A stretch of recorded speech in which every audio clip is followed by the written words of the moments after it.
Hi, everyone. Welcome to the next session, the next panel discussion, which is we're going to be discussing the future of DeFi for 2022 and beyond. We're going to be talking about mass education, adoption, and use cases. I'll be the moderator. I'm Ranica Arrowsmith. I am the technology editor for Accounting Today, which is a publication based in New York City. And I'll be the first to admit I am no DeFi expert, so I'm very happy to have a panel of experts that I will be asking questions of so they can educate you all. I will quickly run through the introductions and they'll give fuller introductions of themselves. So first up, we have Ralf Gerteis joining us. He's co-founder and CEO of ScaleSwap. Welcome, Ralf. Why don't you tell us a little bit about yourself? Thank you very much for having me. My name is Ralf, as you said. I'm co-founder and CEO of ScaleSwap. We will launch in around 12 hours, so pretty hot phase for us. And yeah, I'm really happy to be on this panel and speaking about the future of DeFi. Excellent. Thank you, Ralf. And next up, we have Maggie Love, founder of Hyfi and more. Maggie, welcome. Hi, thank you. Yes, as you mentioned, I'm founder of Hyfi, which is an education initiative to onboard more women into crypto and DeFi. And I'm also co-founder of Web3 Cloud, which is a joint venture between Consensus and Advanced Micro Devices to build the infrastructure for the compute and storage layers of the decentralized web. Thanks for having me. Thanks, Maggie. And then we have Bette Chen joining us. She's co-founder of the Akala Network. Bette, welcome. Oh, thanks for having me here and also a great panel here. I'm sure this discussion is going to be very interesting today. So yeah, as introduced, I'm a co-founder of Akala and also Karura. So we are building in the Polkadot and Kusama ecosystem as an all-in-one decentralized finance network where users can trade, issue self-service loans, and also become liquidity providers and also access a whole bunch of different yield opportunities for the powering the real world. Yeah, and that's us. Thank you. Thanks, Bette. And last but not least, certainly we have Frederic Rowe, CEO of CoinSquad, joining us. Welcome, Frederic. Hi. So CoinSquad is 24/7, 365 support with digital assets. And we specialize in DeFi. So keep it short and sweet. Thanks, Fred. Yes, we only have 30 minutes to take on the topic of the future. So let's start there. From my perspective, when we do talk about the future, we also must understand with DeFi that there is only future because we're right at the beginning as far as I am concerned. So how do you all think about the future of where DeFi will be able to take us? Yes, in 22, but also in the years to come. Let's go back in order again. I'll throw this one to Ralf to start. Thank you. Yeah, as you said, I think it's still in its very early stage, DeFi. A lot of experimental stuff is ongoing. And that's also very necessary to drive innovation. I think this is always the first step. I think a pretty big future is definitely possible. But let's say also like in other areas of blockchain applications, I think certain maturity steps needs to happen.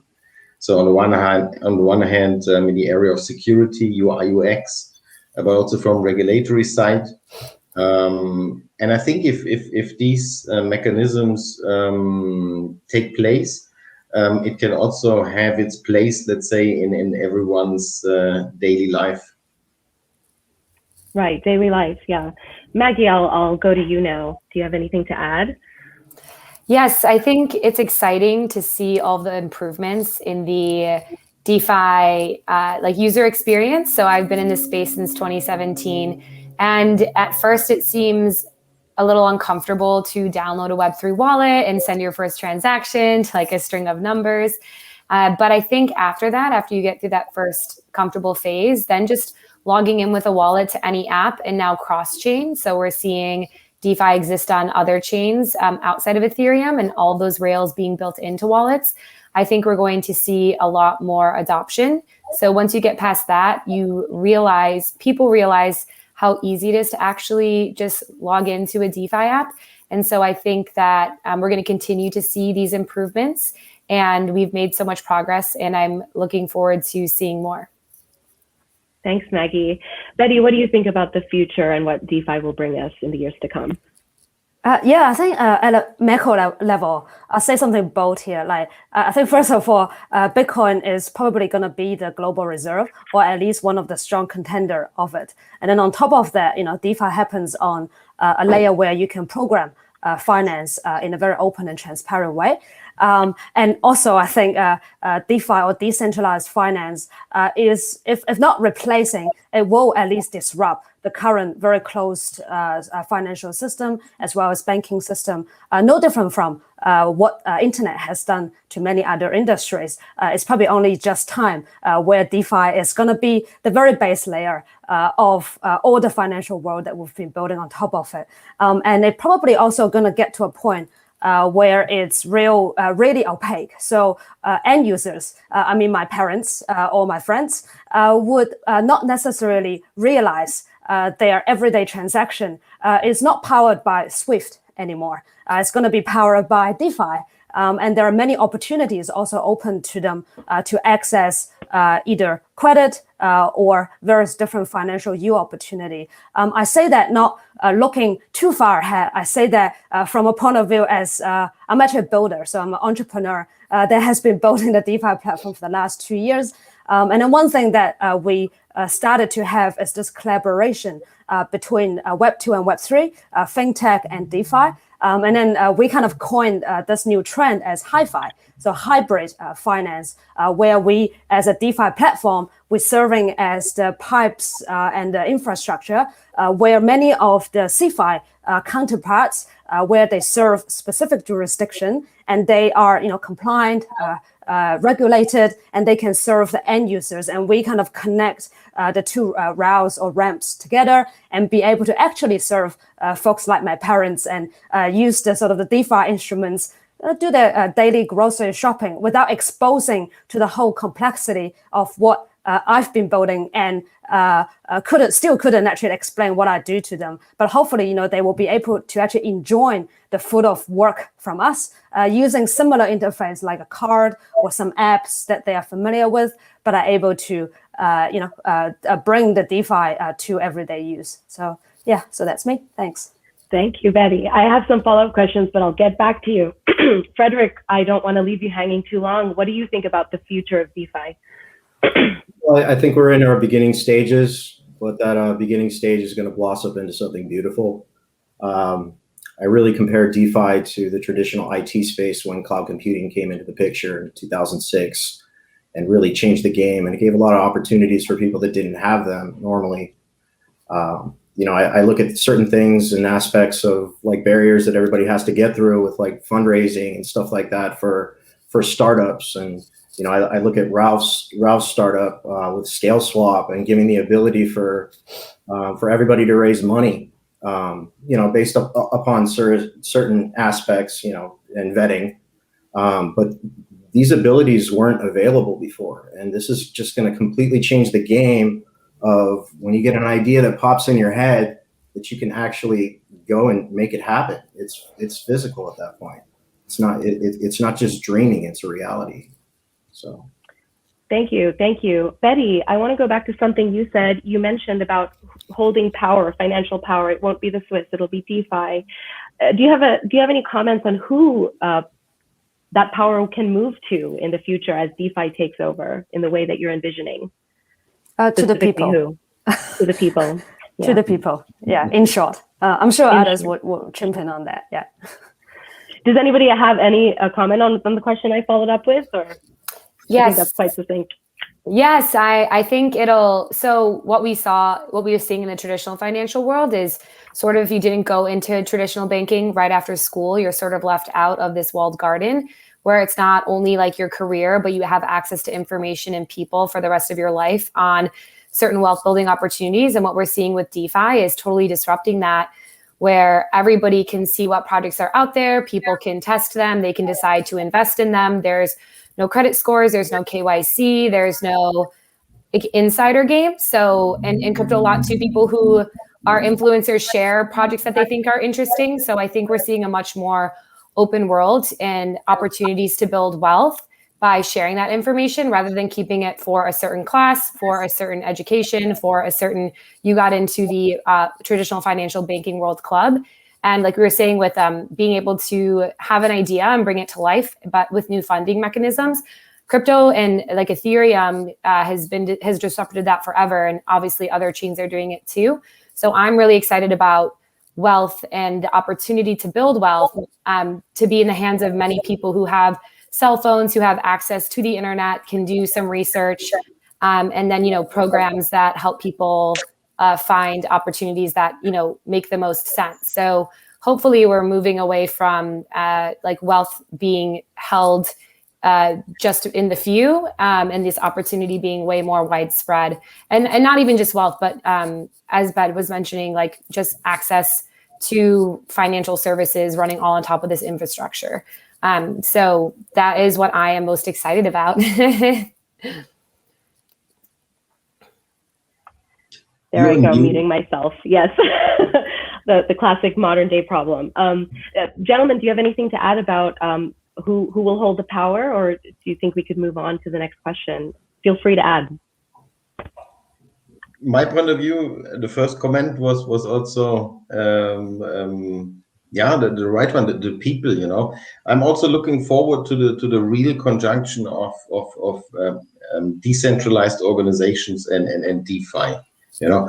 At the moment it's also a little bit driven because of the gray zone from regulatory area that every organization in DeFi is practically a DAO, or in any way, let's say DAO near organized.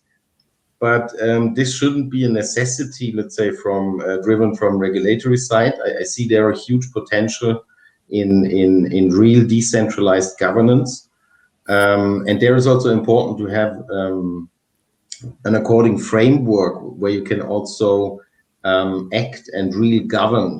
It's by far more than voting or this is the most simple step, let's say, but in a more collaborative and also management enabled function to live this DAO, and then it's really go back to the people, And in addition, I want to add, it's then also important that we don't see then the budget of the single people as the main driving factor. So how many tokens do you hold? The more power do you have? I'm not a big friend of that. So there are by far more advanced solutions also coming up, which have a factor of reputation factor, loyalty factors included, but also kind of a thought leadership that develops out of a decentralized organization that naturally forms the leaders and also the decision making of an according platform and organization. Thank you, Ralf. I'm going to go to Frederic now. Go ahead. Yeah, you're right. Go ahead. I'll talk about the balance of power. Yeah. In general, we're talking about computers, which have zeros and ones, and everything has a balance. All of this stuff comes from I Ching and 64 hexagrams, and I can be all philosophical of the design elements of how computers began, but everything in the universe has a balance. So really, I think that this DeFi is really bringing a balance to humanity in general, and it will long term. The existing state of where Web 2 is right now is going to be changed because of Web 3 and the things that we are building, and it's very important. Thank you. I like that macro view. I'll stay with you, Frederic. My next question, which is, how do we get to that future? How do we put the power in the right hands? Which is, how do we get the public to understand what DeFi is, and what roles do government, legislators, and educational institutions, for example, play in getting this word out? So, Frederic, I'll stay with you on this. Well, I think I'll go with the regulation side. Everybody's kind of waiting on the SEC rulings and Gary Gensler and all that stuff. I think that there's a lot to be said with KYC and AML. I've been on both sides of the fence, and a lot of these exchanges. There's a lot of situations where transactions really need to be censored, so to speak, because you need to know where the money's coming from when it's going through your platform. It's very important. the government looks at that as a security risk. On the other hand, I come from a background of being a little bit of an anarchist, and so to speak. But at the same time, it's a very tough question of what's going to happen in the future. I see things on both angles, and again, I'm going to go back to the balance. Thank you so much for your comments on that. Bette, let's go to you about how do we get the public to get educated about DeFi? Yeah, so I'll actually start with a quote from Dr. Gavin Wood, who's the inventor of Ethereum virtual machine solidity language that all the DeFi is actually built on top of. And also he, subsequently invented Polkadot. So he once said, the pen, pen is mightier than the sword, and now the keyboard is mightier than the pen. So all that, in a sense, is saying this is a creator economy and future. It's the folks here in the panel and also more out there who are creating and trying to build towards all of this, balance or the ideal that we feel that it's fairer to all of the people on the planet is going to create that future. So I think one thing is like if you do have talent and you're passionate about this field, come and build, right?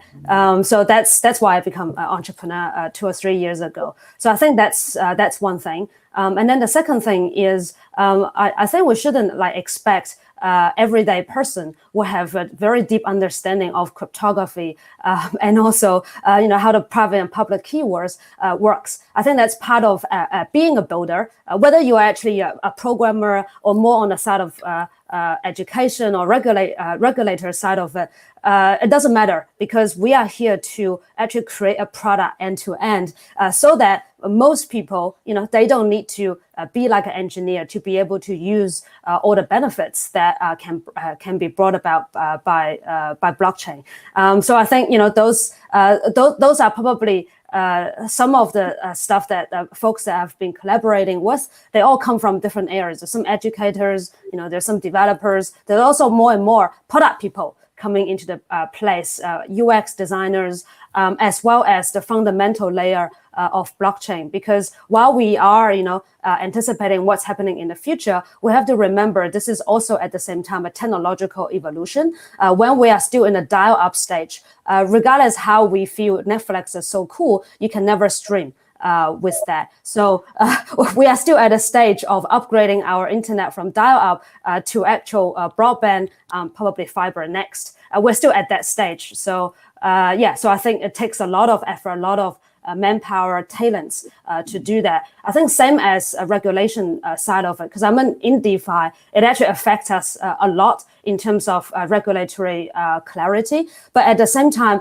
I don't see government. I also don't see like SEC or regulators as a separate entity. I think they are also people. They are waiting, or some of them I see already actively been trying to brainwash themselves. Educating themselves to learn about this new technology, to understand what benefits it brings, and also what changes to the current setup, right? Because a lot of the stuff that we are experienced with, like the KYC AML, they were designed for the old system. And also trying to fill the loopholes in the current system, because I believe the ethos of regulation is to protect the people, right? If we stick with that ethos, then we can also upgrade our regulation to actually get to the stage of its balance and also serve majority of the people. So that's more of the attitude that I'm taking, and also welcome a lot of the open discussions with many of these people in different sides. So yeah. Thank you, Bette, and I'll go to Ralf now to get to talking about how we get there. How do we educate the public? Right. I think educating the public about decentralized finance itself shouldn't be too complicated. I think the principles of the services are pretty similar to a bank, but it's in a completely decentralized peer-to-peer manner. So I think this message is not too hard to get out.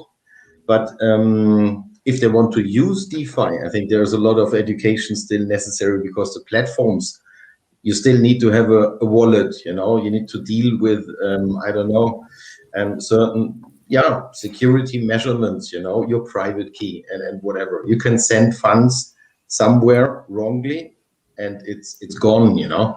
So I think education is two-step, you know. Understanding DeFi, I think I can explain also my mother pretty easily in some simple words.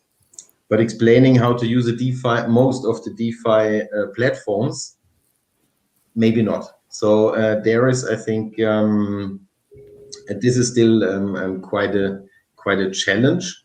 And I hope that we reach also that level, and it was already mentioned earlier, that the tech is really in the background, and you know, like in the internet stage, you know, of getting more mature. I also don't have, to be honest, no clue about TCP/IP, but I don't have to. I use internet applications every day, you know, and yeah, a little bit like this. It should then also be at the end. When we go that path, and I believe we definitely will. It should also be the case for the DeFi sector. Thank you, Ralf. Maggie, do you have any comments on education and maybe even adoption if you want to add to it?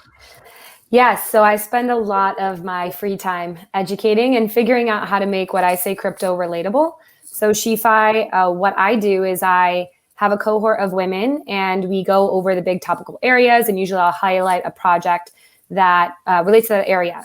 So we'll start off with like intro to DeFi, wallets, downloading MetaMask, and I give step-by-step how-to guides as well as demos. For lending and money markets, we'll do Aave. For decentralized exchanges, I do Uniswap. And so, and also I'm trying to use like social media. So I have Instagram. If I had time, maybe I would do TikTok. But, you know, I think like crypto's biggest problem still is a lexicon issue, right? Is still the language we use. So when I say, oh, it's launched on mainnet, people will be like, what is mainnet? So a lot of the women I educate, I would say, you know, 40 of them are brand new to crypto. So it's really good for me taking them through this journey on how I can always improve, like making sure I'm writing things out or making sure I'm explaining every little like word that might not make sense. Because if somebody can get hung up on that, then maybe it takes their focus away. Something that also I've noticed is people really like having a group to talk things over. So a lot of the learnings come through questions that people may have during a demo or after a session, or hearing stories of different products people are using. And so what I try to do is, you know, teach like what I say are like the DeFi blue chip, like do big deep dives on them, how they work. Like even if we're talking about MakerDAO, like how they actually do decentralized governance, and what does it mean to be fully decentralized, and how do they keep, you know, DAI stable. And I'll also then just teach them how to use the platform. So, you know, you can't just like teach them how to use the platform, just like any financial service. But for what I'm trying to do as well is give them all the tools. So when they go read about Balancer, which is another automated market maker, they're like, oh, I know those terms. Like I know how automated market makers are priced. So I think there's a lot of work to do. And I think we just need passionate people. I just really want to get more women onboarded using DeFi for whatever their you know, whatever their priorities are. I don't think they have to switch full-time into DeFi. I think if they just want to buy Ethereum, that's great, but still come and learn. So I really want to get us to a point where people are using DeFi for what they need and getting them at the beginning. So if they actually do want to take more active role, they can. And really it's just like making sure we're figuring out, like what I like to say is how to make it relatable, because there's so much content right now. There's so much to learn from. I also want to help people like, where do you begin, and give them a place where they can lift off and, you know, learn about other projects in the same topical area and feel that when they're reading something, it's not all jargon and it makes sense to them. Thank you, Maggie. We have an enthusiastic listener who wants to know how to find your resources on Instagram. It's Hyfi, SHEFI_crypto, CRYPTO. So you can follow us. And it's I try to break things down and make them in like super relatable small chunks of information on different topics in DeFi. And so, yeah, I also think we were talking about education institutions. A lot of Gen Z and younger generations are actually online in digital communities all the time. So I think it's great that crypto is already getting into Discord, because that's where a lot of young people spend their time as gamers. And so I think we also, while it's great to think about education institutions, I think we also need to think about where people of all ages are spending time and what education actually looks like in the future, maybe less institutional and more in these communities. So it's important to get into those as well. Thanks, Maggie. All right, so we have 4 minutes left, and my final question is going to be about use cases, and actually some people in the comments had questions about use cases. I'm just going to open this up so any one of you can chime in. What real-world use cases does DeFi have now? And also you can talk about what it can have in the future. Anybody can chime in on that. I can provide one quick one so that others can jump in. So recently, we've collaborated with current.com. Those of you in US probably know them. They are a US fintech company. They provide this like card for young people so that they can get paid quicker, but also can make their money work for them. So DeFi actually powers some yield opportunity for these guys. So not just spend all their balances, but able to get into a habit of saving and also plan for the future. So yeah, so that's something that's very attainable. So thank you. Does anyone else want to chime in on use cases? You can even talk about your own project, which is totally applicable. That's why you're experts, right? Right.